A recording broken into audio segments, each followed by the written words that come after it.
si nivyo gusa ariko umenye ko ikintu cyose kigira intango.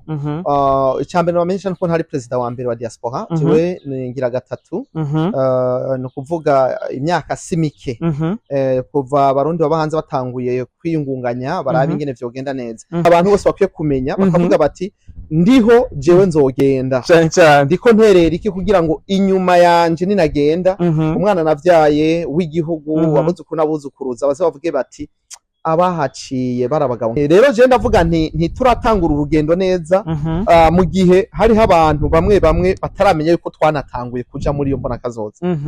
Twarabitanguye tubirimwo nivyo ariko si bose barabitahura.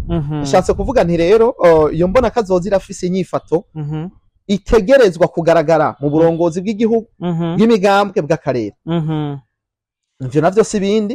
Ubwa mbere nuko abantu bategerezwa kugira ico bita liberté d'expression, bakishira bakizana. Aho ni ku ruhande rwa leta bakemera ko babatosora bakababwira ati no ivyo muriko murakora ntibikiza igihugu canke biraconona. Aho rero tukababwira kuko ugukunda araguhanura. Iyo ni inyifato ya mbere dutegerezwa kubona. Umuntu aguhanuye ntaca bumwansi. Ica kabiri ni inyifato tuvamvanure n'inyifato politique, no kuvuga nituvuge ikintu kugira ngo dukarume situation. Nuko ntidutanga umuti upfufahaza. Oya, dutanga umuti nyene ukiza ingwara.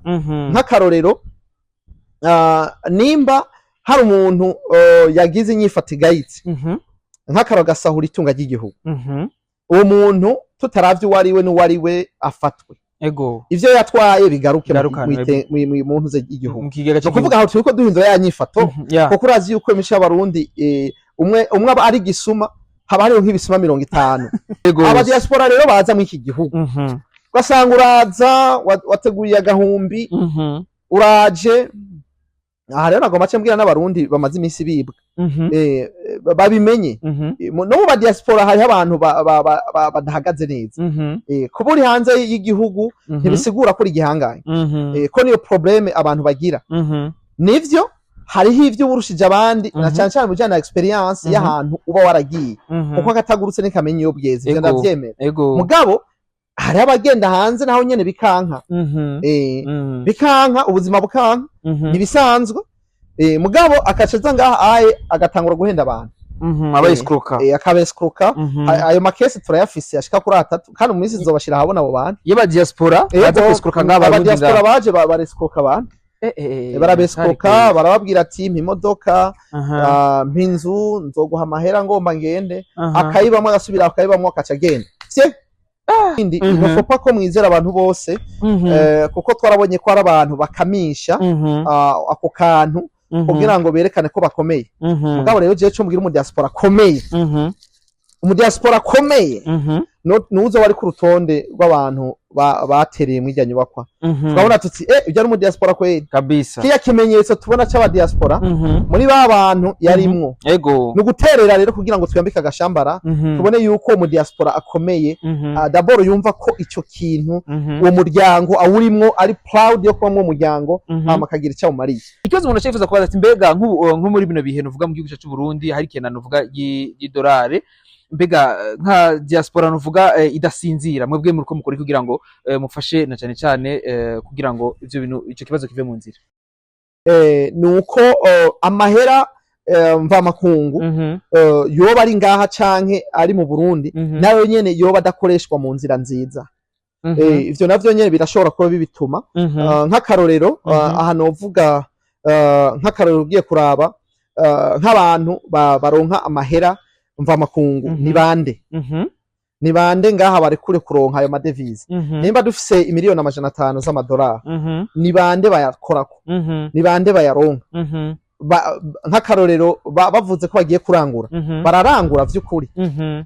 Donc nk'ubu nimba umuntu yagiye muri Berbe agatora nk'umiliyoni w'amadolari akavuga ko agiye i Dubai cagiye muri Chine kurangura, ku vy'ukuri ayo mahera yagiye ararangura ko tugaterera. Urumva rero projet y'imiliyaridi nka zingahe zingana nayo mahera twavuze 15 buri mwaka urumva ko ayo batara mahera make ni menshi cyane harimo projet buri mwaka ego kandi urumva ni chaîne de valeur tugomba kugira duhejeje iki amahera abonetse dukora ikindi amahera hama rero murundi wese akaba ari karakora yidegenga avuga ati aterega burya nabaye mushinga ntahe nabaye umupfasoni kweri atera ikintu nakoze après 10 ans raba ingene byagize impact mu gihugu cyose aho umwana avugwa ku buntu abamayi bo twarabakuye mu ibarabara bose twabahaye akazi barajya bagahaga nta numwe akigwaye kubera ko yagize ubuzima bubi kumva zitandukanye tucakira neza cyane kuko urumva ubu diaspora turigenga ntidukorera mu kwaha kwa leta kandi si tubwira ivyo dukora mu majambo make diaspora ntiri muri politiki ubu twe turigenga turishira hamwe ryigenga ridaharanira inyungu nkandi mashira hamwe itandukaniye n'izindi diaspora zo mu myaka yahera.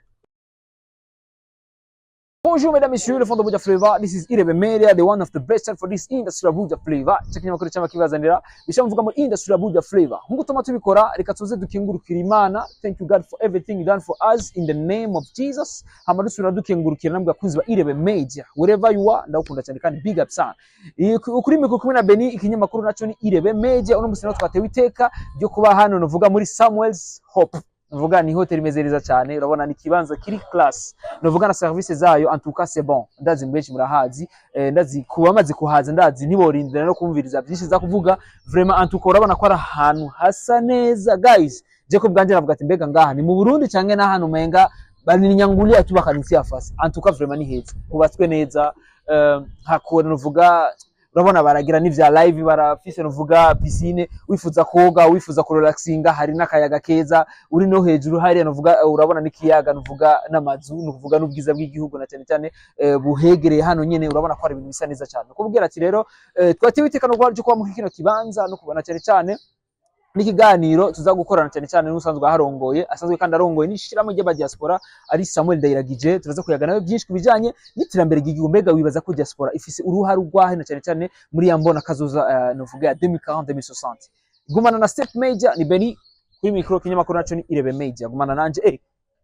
mwibagire kurikirana novuga ku radio ni 91.4 Irebe Major Irebe FM katumuha ikaze kumbure nitwicisha amajambo n'amahoro nyakubahwa mahoro biraza neza sawa kabisa umunsi uri kugenda gute umunsi w'Imana nibaza ko kiretse umuntu atayemera ni watawibuka mugabo no munsi n'umunsi ukomeye kuwemera Imana wese twarasa akaryo rero ko kwitazira no kwinahaza no kwishimira kuvyiza nta ngenda siba kutugirira nta birebire atari ukwibana yitugirira neza na cyane gose ntamwe bwe musanzwe mu bantu uvuga mu bihugo vya hariya nuvuga vya kure hariya mu bazungu mbega akayaga ko ngahi wacu mukumva kameze gute ko ngahi mu gisagara cya Bujumbura bo ni sawa wicaye ngaho urucumva neza ko urahandi hantu cyane gose kiretse utarahica umaze kwicara we warazi yuko atahandi hantu heza habaho ukunwera agacupa ubwira ikiganiro ivyumviro bikaza neza hanyuma ugakora mutwe ukawukoresha kugira wiyumvire neza ko iyo wicaye ahantu heza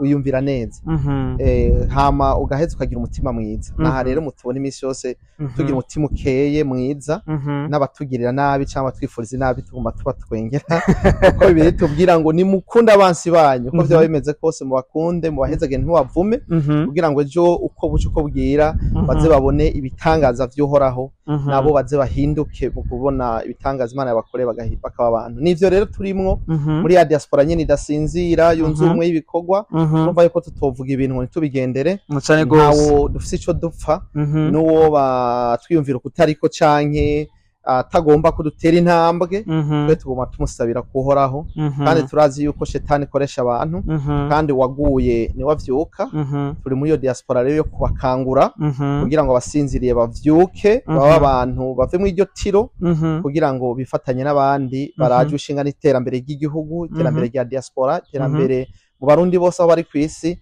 na cyane cyane mu gutsimbataza ubumwe n'urukundo nk'uko biri mu civuko cy'igihugu ubumwe ibikorwa amajambere muri diaspora idasinzira rero tugomba kubibona biba bigaragara tutayibona mu mpapuro tutayibona mu mvugo za politiki ariko tubibona tubako twese tuvuga tuti turabarundi twese nta na hamwe tuzoshirana turenge bidutandukanya twubaka igihugu cacu na cyane cyane. Yes, uyo ni Samuel Ndayiragije novuga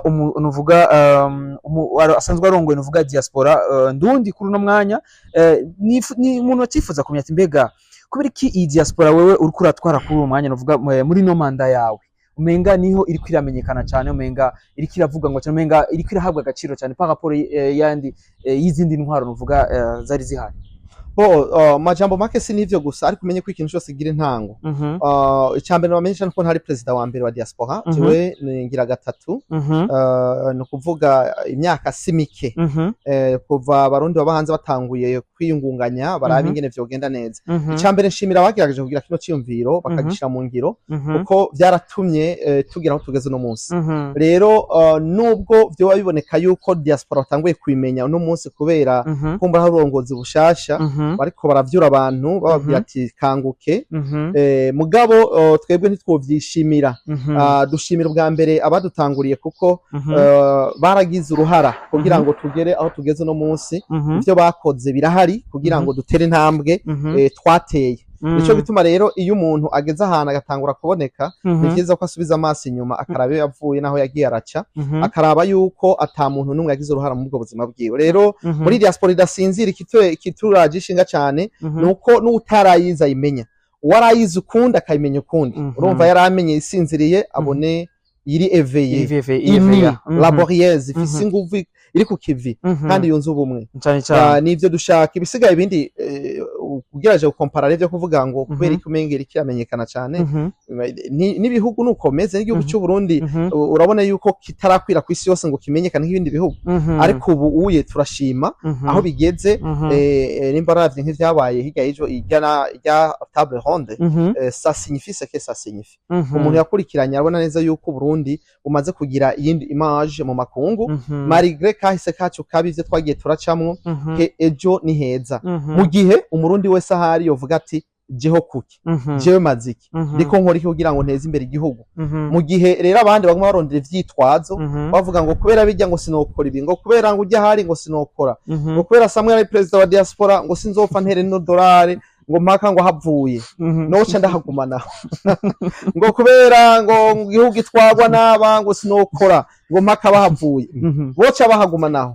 Byose bigenda gute? Kuvuga ntamvo nimwe kugira icitwazo cyo kutagira icyo ukoze ngo ni kubera naka, ngo ni kubera umuntu. Jewe nzohava, abanyepolitike bahari bose bazogenda, igihugu mugari kizokwigira gihera, na diaspora ntizohera kuko abarundi uko dutera intambwe niko tuzokwiraho bw'isi yose dukora imigambi, dushinga y'ingo, miryango, dushinga amashinga muri ivyo bindi bihugu kugira ngo natwe mu Burundi aho buzoba buri hose kugira ama antenne. Naho rero nibaza yuko uwiyumvira uko, nibaza yuko yomenya ko turi muri 2024 ibihe birahinduka, umwanya uriruka cyane. Uzokwishinga avuga ngo kubera iki sinzokora, azosanuka asigaye wenyene, abandi bose baramaze gutera intambwe. Nico gituma rero no gushima iminsi yose intambwe umuntu ateye, ntavuge ko ari kubera we, ahubwo agume yibuka yuko haba hari ibindi bikorwa byatanguye imbere byatumye uno munsi ibintu bimera uko bimeze uno munsi. Ni kuvuga inyifato tugira twebwe uno munsi, abana bacu mu myaka 50 bazobibona, bazovuga bati dawe yari umugabo canke dawe yari inguti, ntacyo yamariye igihugu, ntacyo yamariye abantu.